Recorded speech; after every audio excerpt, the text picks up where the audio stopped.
Erdogan garantiu mais uma vez que Suécia e Finlândia não vão ingressar na OTAN.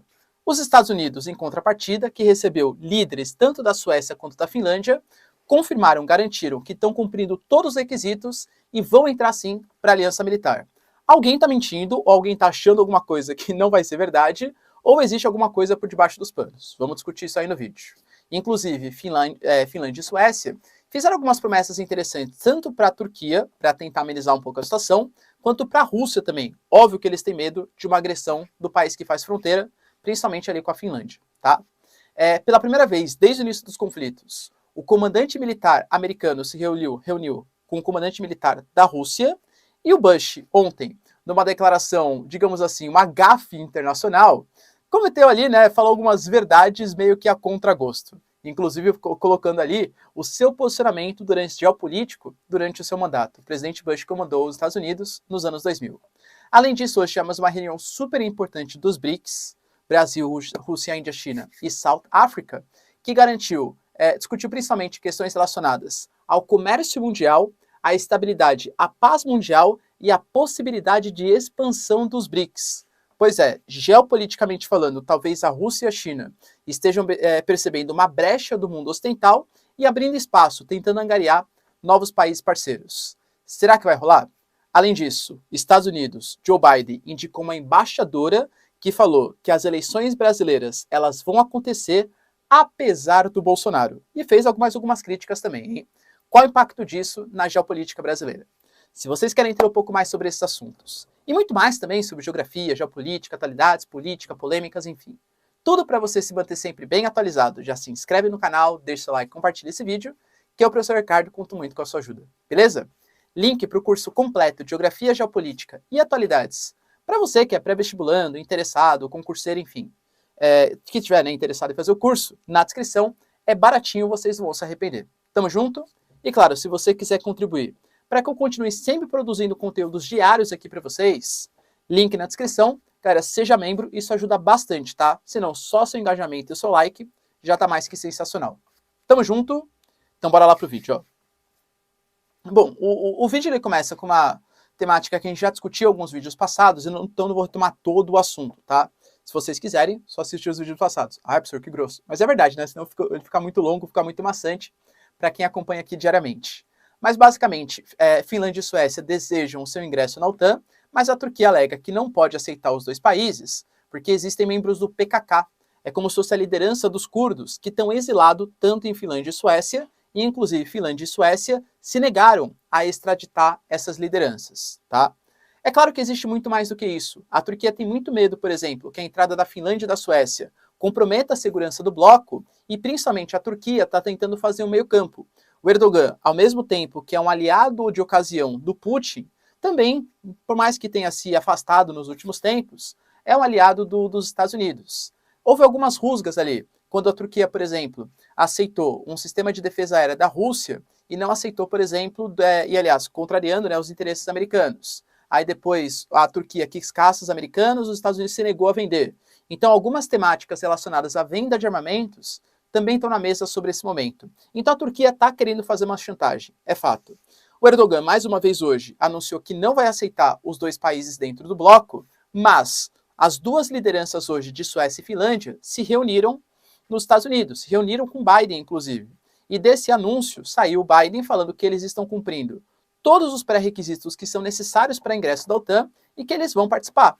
Olaf Scholz, também da Alemanha, garantiu que ele vai apoiar a entrada desses dois membros dentro da OTAN. Ou seja, alguém não está falando a verdade.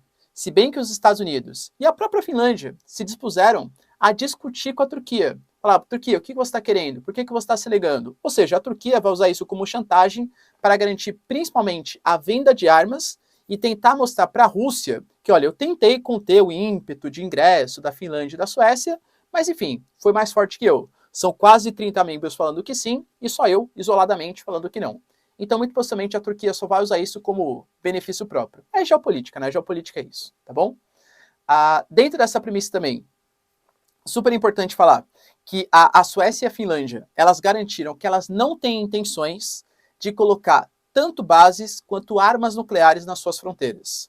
A Rússia, ela prometeu que ela ia fazer uma resposta a esse ingresso da Suécia e da Finlândia, tanto que, por exemplo, os dois países, eles firmaram um acordo com o Reino Unido, que enquanto eles não ingressarem na OTAN, ou seja, Suécia e Finlândia não podem convocar o artigo 5º da Constituição da OTAN e exigir que os outros países defendam eles em caso de ataque, eles vão estar protegidos pelo Reino Unido, pelo Boris Johnson.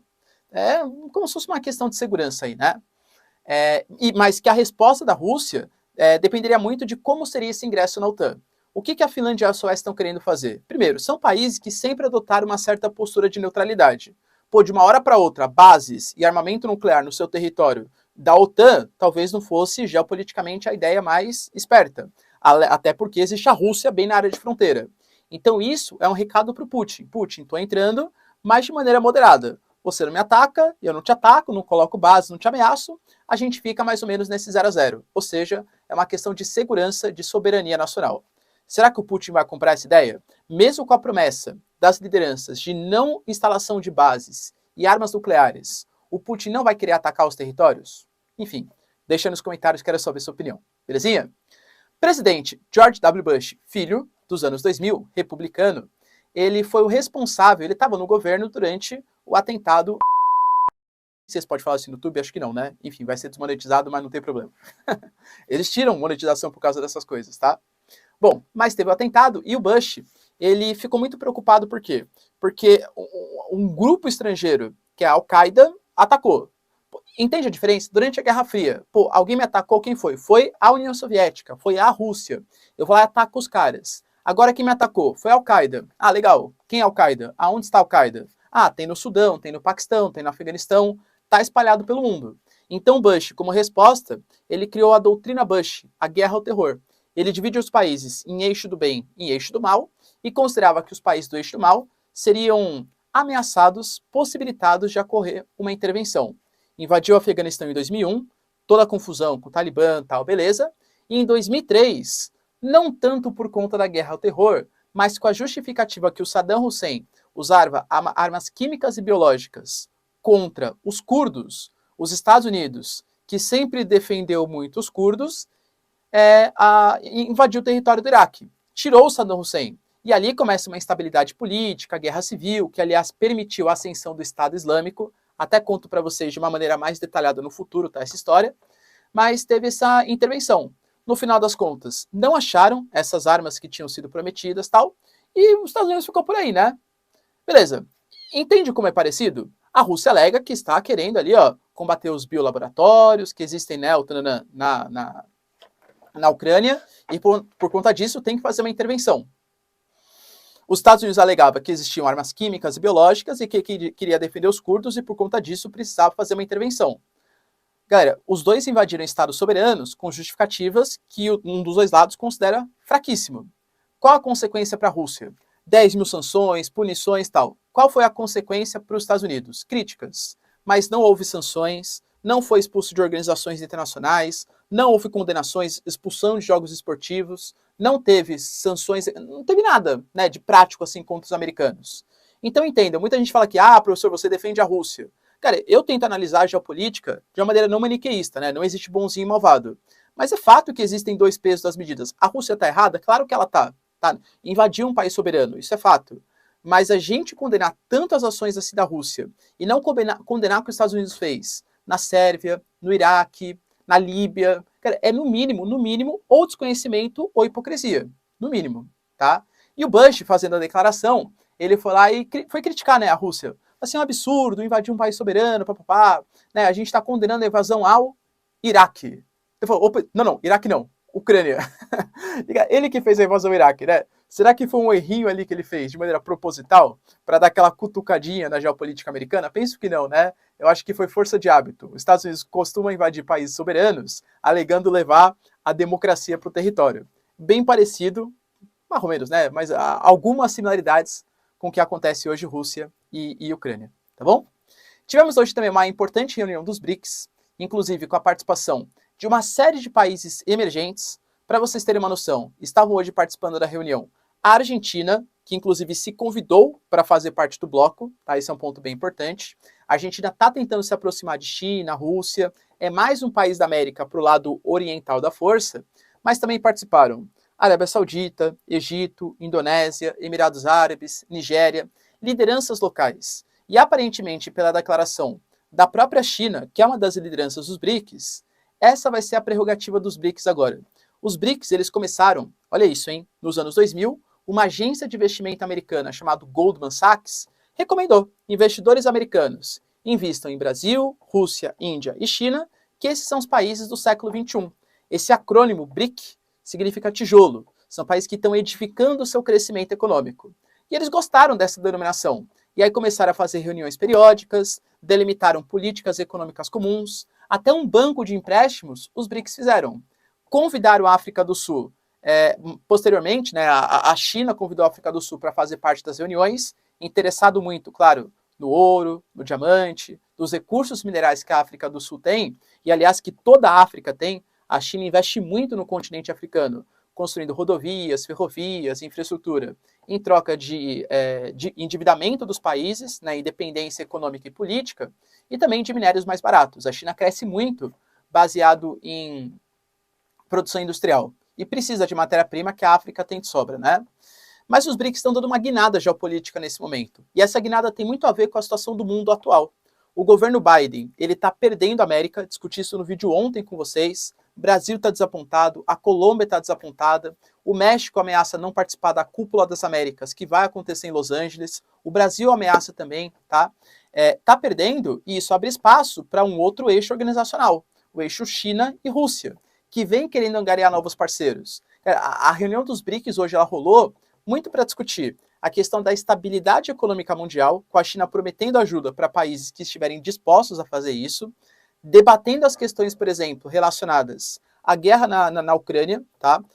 Basicamente, o Brasil, todos os países, eles se mobilizaram em favor da paz, óbvio, né? Ninguém vai querer a guerra, claro, mas disseram que tudo tem que vir a partir de diplomacia e de conversas, e que as sanções internacionais que estão sendo praticadas por União Europeia e Estados Unidos mais prejudicam o mundo e toda a cadeia produtiva, levando à inflação, insegurança alimentar, e que esses países desenvolvidos, eles se prejudicam sim, mas prejudicam principalmente os mais pobres, que são mais vulneráveis ao aumento do preço dos alimentos, aumento do preço dos combustíveis, mas mais uma vez eles não estão pensando no mundo mais pobre, e sim no mundo mais rico. Tá vendo como abre espaço para a Rússia e China crescerem no cenário geopolítico? Percebe? Tá?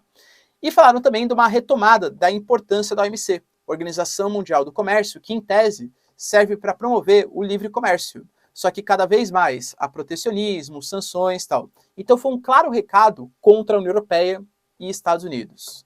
Será que isso vai ser o futuro dos BRICS? Inclusive a China falou, utilizou até o termo BRICS+, que nem o PEP+, né? Então você vai ter os BRICS tradicionais, possivelmente com a Argentina sendo um membro pleno, BRICS-A, e o maisinho seriam países que eventualmente participariam das reuniões, países emergentes, que vão utilizar o financiamento e influência de Rússia e China, Índia também, né, principalmente, que são essas grandes potências econômicas e militares.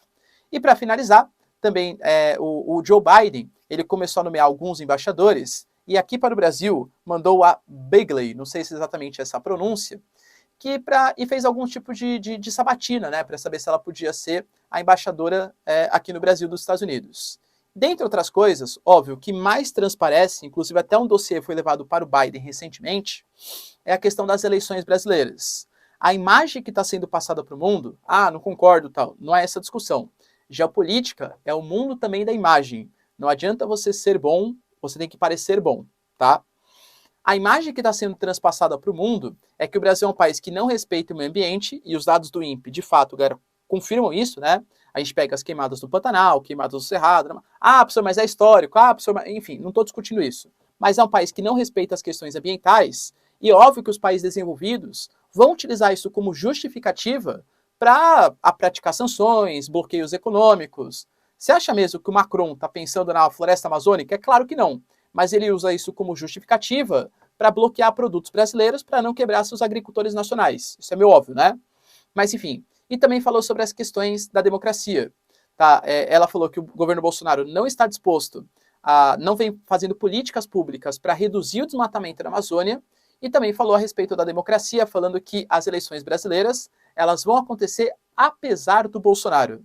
Porque, segundo ela, o Brasil tem instituições sólidas, com o poder legislativo, judiciário E apesar das declarações do Bolsonaro colocando em risco, em dúvida, as urnas eletrônicas, o processo eleitoral, o Brasil tem uma democracia relativamente sólida, que não é só um presidente que vai desmoralizar a democracia no país. Então é muito comum, principalmente da parte dos democratas, comparar o que o Bolsonaro vem fazendo ao que o Trump fez nos Estados Unidos, inclusive com a possibilidade de um Capitólio 2.0 no Brasil, claro caso, né, o Bolsonaro perca as eleições. Você corrobora com essa narrativa americana? Deixa aí nos comentários, quero saber sua opinião. No mais, galera, se vocês curtiram o vídeo, tamo junto, beijos, abraços e tchau, tchau.